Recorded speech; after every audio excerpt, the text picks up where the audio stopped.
Newsfirst Newsline. Hello there, a very good evening and welcome to another edition of Newsline Live, coming to you live and direct from our Newsfirst studios here in Colombo. As you know, Newsline is dedicated to discuss the political backdrop in Sri Lanka, but of course we do not shy away from discussing matters of great importance to the country besides the politics of the country. The Express Pearl that is currently or was on fire off the coast of Colombo. The current situation surrounding the ship is also uncertain. We had ships coming from as far as India to assist in dousing this fire. To discuss more on the impact that the fire on board this ship has caused to Sri Lanka, and also the procedure in granting permission to the ship to enter Sri Lanka. Was there any foul play involved? What is the future course of action that Sri Lanka can take to rectify this massive mistake that has caused so much damage to Sri Lanka, and according to experts will continue to cause massive damages to the country in years to come? To discuss these matters and more, we've got with us today Mr. Rohan Abeywickrama. He is the former International Vice President of the Chartered Institute of Logistics and Transport, also the Managing Director of the Sat Sindhu Group, which is another logistics firm. A very good evening, sir, and welcome to the show. Good evening. Thank you. Mr. Abeywickrama, first things first, as far as your knowledge goes, what is the status of this ship that was on fire a few days ago, currently about 9.5 nautical miles off the Colombo port? What is the status of this ship? The ship is badly damaged. The fire, we are told, is extinguished, but still there's a lot of smoke coming out of the ship. And they are continuing to spray water onto the ship so that the temperatures are cooled down and further fire may not occur. It is still a very fluid situation. We don't know where it is going to go from here.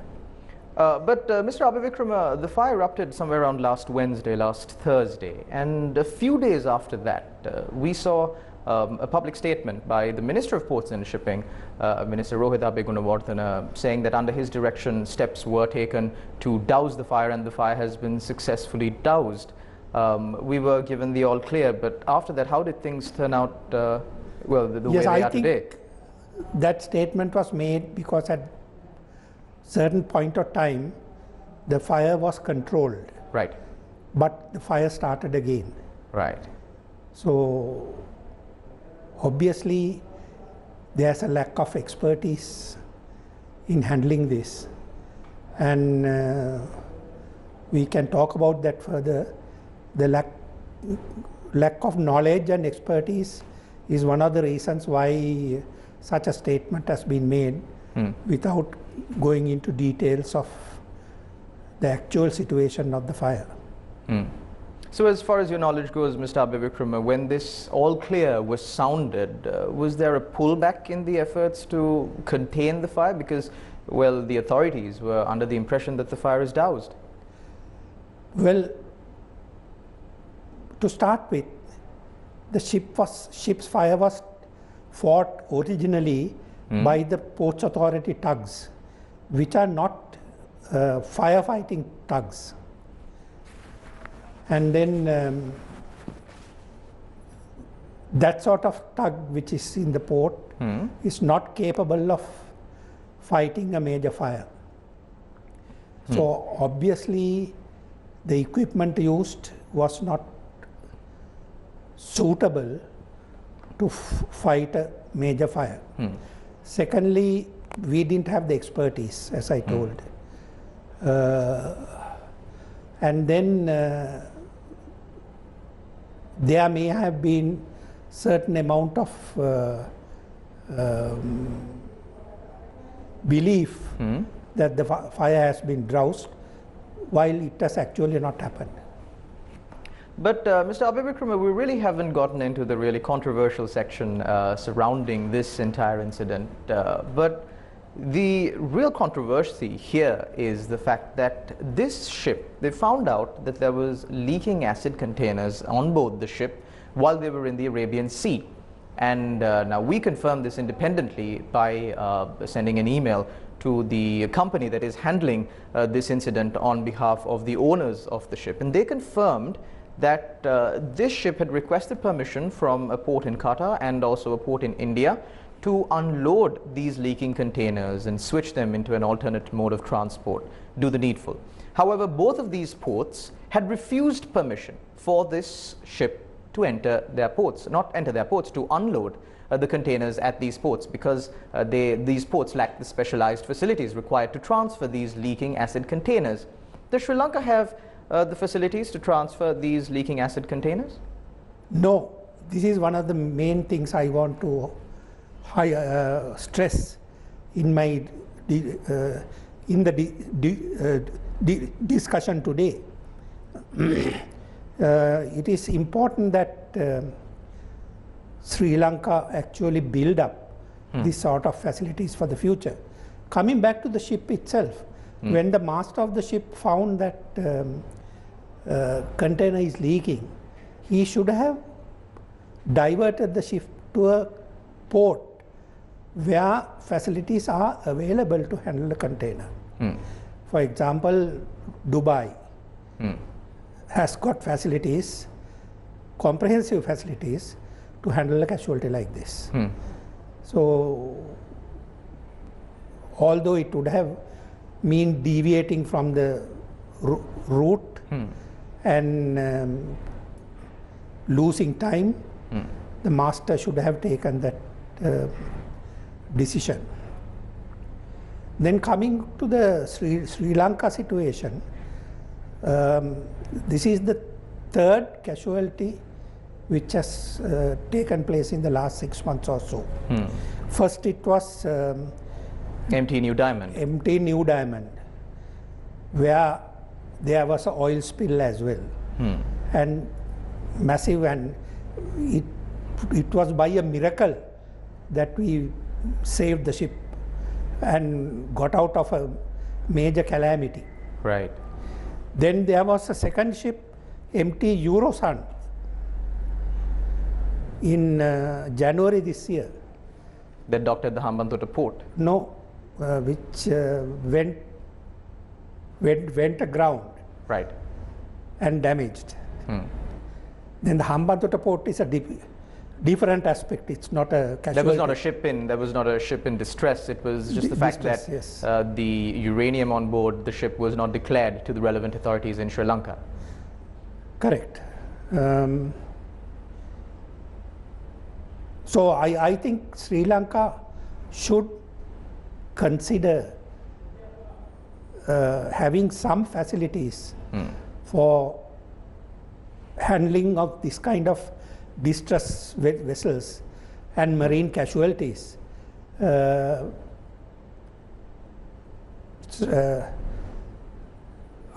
think the minimum facilities at least should be made available, and the government should take serious note of the fact that 200 to 300 ships pass Dondra Head every day, both ways. So the possibilities of major calamities and disasters is extremely high. And also, of course, with the addition of the Colombo Port City that we hope will materialize in the near future, there will be an increased presence of ships in the vicinity of Sri Lanka also. Probably, yes, not so much, because it's the Colombo Port City is considered to be a financial center. So until it's built, of course, there will be a lot of cargo coming into the ports in Colombo. Having said that, I think rest of it after that will be more services sector. Mr. Abeywickrama, moving on to some questions that we've received from our viewers. There is a question that reads, Sir, is it true that 2 ports refused entry? Then why did we allow this ship to enter? I believe the first question as to if 2 ports refused entry, it was not entry. It was permission was refused to unload these leaking acid containers at those 2 ports because they didn't have the facilities. And this was confirmed independently by Newsfirst, of course, via email to the company handling this as well. Sri Lanka granting permission for this ship to enter the Colombo port, was it an unsound decision? There have been allegations leveled that there was some foul play involved, but given the fact that there are no government representatives to defend, I don't want to cast aspersions, but is there a possibility? No, not at all, because this ship is on a normal route and calling Colombo once in about month or so. This ship has called Colombo twice before, and she was on her 3rd scheduled visit to Colombo. So the ship had containers to discharge and load in Colombo. So there is no case of foul play, no case of granting permission while the ship was in distress. Ship was outside.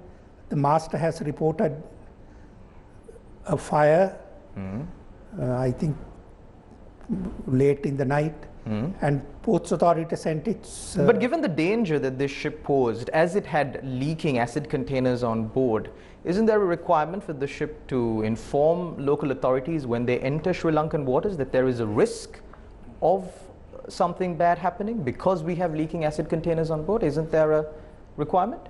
Yes, there is. If the casualty was known to the master, master should have reported the casualty to the pilot station in time with full details.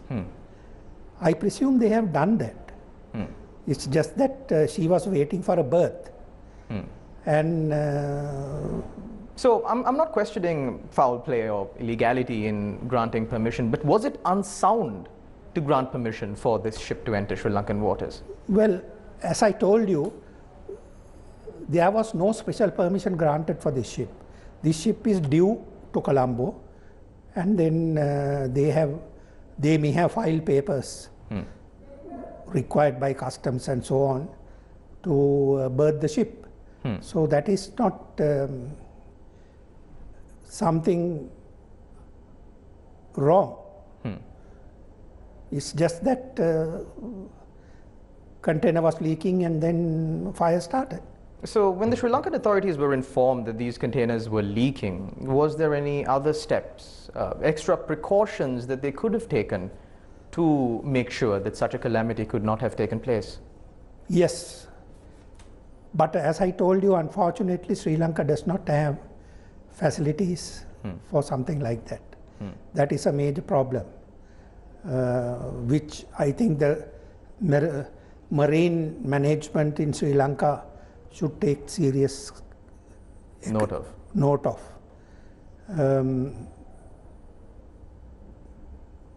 We don't have any facilities whatsoever. Normally, when a casualty like this happens, even in the previous case of what was that, New Diamond, the oil leaked out and stretched out for about 10 miles. Normally when a casualty like that happens, you put a boom around the ship. So that the oil spill is contained. Oil spill is contained. Then there are chemicals that you put to dissolve the oil. And there are chemicals which you put to douse the fire. We don't have any of those facilities. We don't have any of those things. Unfortunately. Yes, and then you see the Air Force dropping silly bags full of powder into the thing. And then we don't have the expertise. Normally this kind of fire management is done by experts. We don't have experts to handle this independently, alone. Yes. Mr. Abeywickrama, we'll cross over to a short commercial break, and on the other side of the break we will discuss on the future steps that Sri Lanka has taken. What has happened, and it's important that Sri Lanka gets it right moving forward in addressing this situation and minimizing the damage that this has caused to the environment. Stay tuned. You're watching Newsline Live.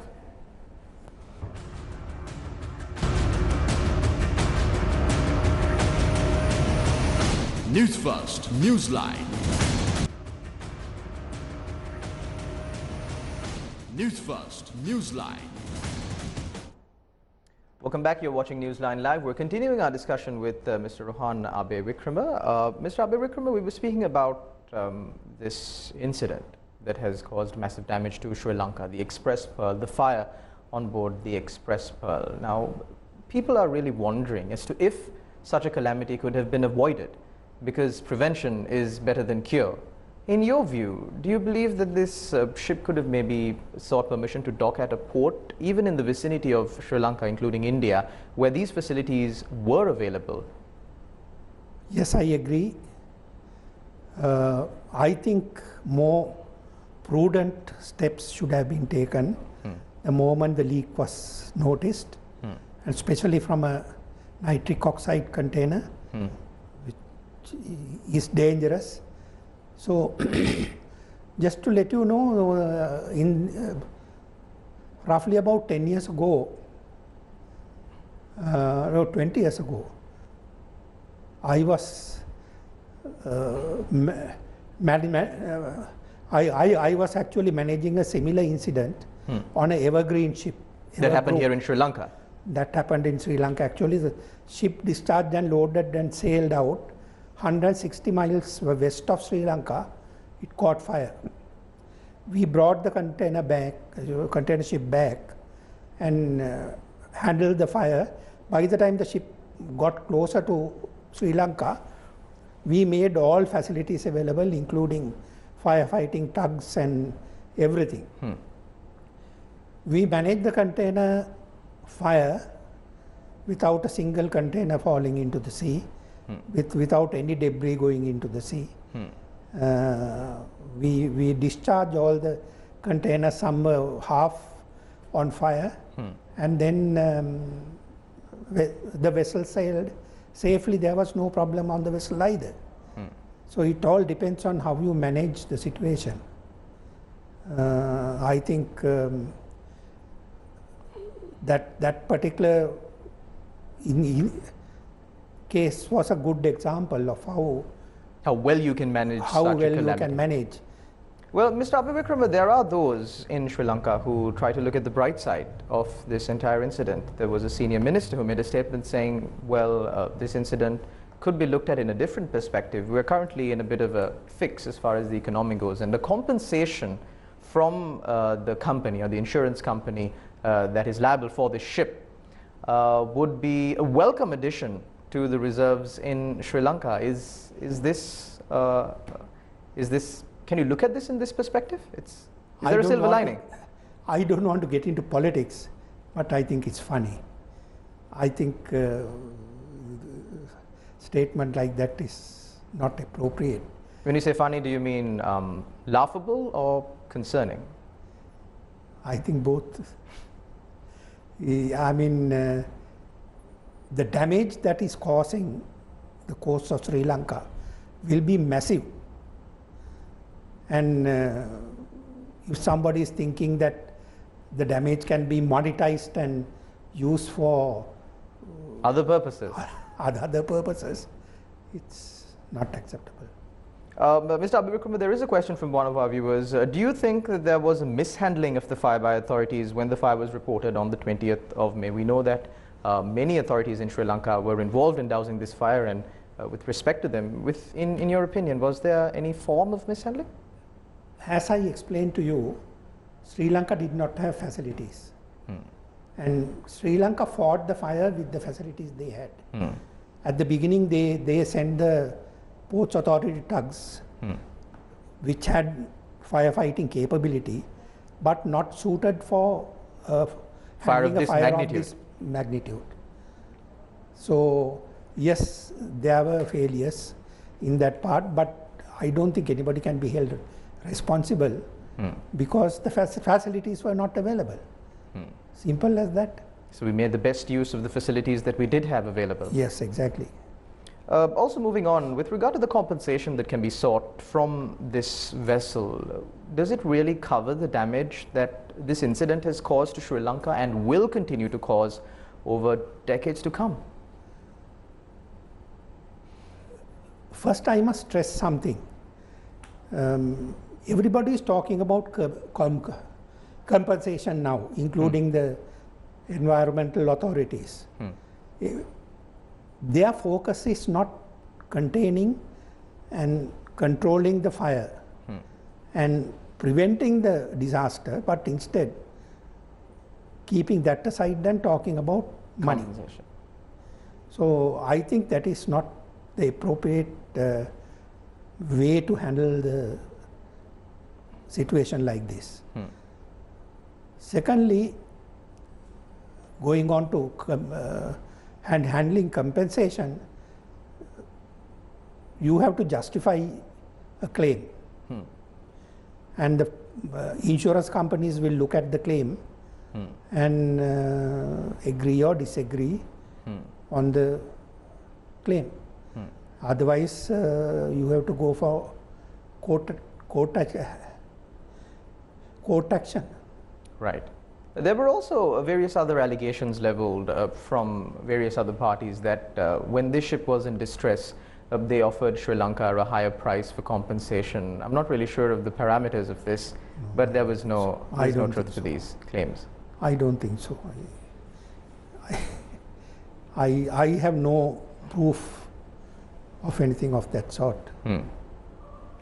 Also, there is another question from one of our viewers. Assistance from India was sought to douse this fire. Do you believe that assistance should have been sought a little bit earlier? Because in the tweet that was put out by the Indian authorities, they said that they are sending 2 ships upon the request of Sri Lanka. Do you believe that this was done in time? Should this have been done earlier? One of the reasons why we don't have facilities here to handle a marine casualty is that we have come to some sort of a agreement with India that India will provide assistance. But the issue is, by the in this case also, it was proved that by the time India comes, the horse has bolted. The ship has sailed. So this is the problem. So immediate action is necessary, and especially in a very busy shipping lane like what is south of Sri Lanka. We need quick response. We need to have our own assets so that we can quickly respond to such a situation. Dr. Abeywickrama, we're in the final few minutes of this show, so I try to squeeze in one last question from one of our viewers. The question reads, is this: did we get any compensation on the last oil ship that caught on fire? I believe the reference is to MT New Diamond. Any knowledge on that? The claim is being processed as far as I know. So it will take time normally to get these things, and obviously insurance companies don't give in that easily. Right, so it'll take a little bit of time for this claim to materialize. Also, one more question. One of our viewers have questioned, where is the master of this ship currently being held? Any knowledge? This particular ship? Yes. I believe he's in Sri Lanka. Because the crew was rescued by Sri Lankan authorities. Yes. And the Marine Pollution Authority has gone and made a police complaint. Right. And wants the master arrested. This might probably happen. I don't know. So that section of the law will take its due course. However, it is important, of course, that Sri Lanka learn from these incidents so that we can prevent or at least better respond to similar incidents that will take place in the future. And as you quite rightly pointed out, Mr. Abeywickrama, if we are planning on becoming a shipping hub in this area, these facilities, being in possession of these facilities are imperative. And not having these facilities could result in further calamities like this in the future that will continue to affect Sri Lanka adversely, Sri Lanka's marine life, which will in turn affect, of course, the entire country throughout the course of many decades to come. Thank you very much, Mr. Rohan Abeywickrama, for joining us on our show. Thank you for inviting me. And clarifying these matters, of course, of a highly technical nature. I believe the general public would have understood what Mr. Rohan Abeywickrama said in plain layman's terms. Thank you very much for tuning in. To all our viewers out there, thank you very much for the questions that you've sent in. Of course, we will see you again, same time, same place, as always, every weekday at 8:30 p.m. Until we meet again, take care and God bless.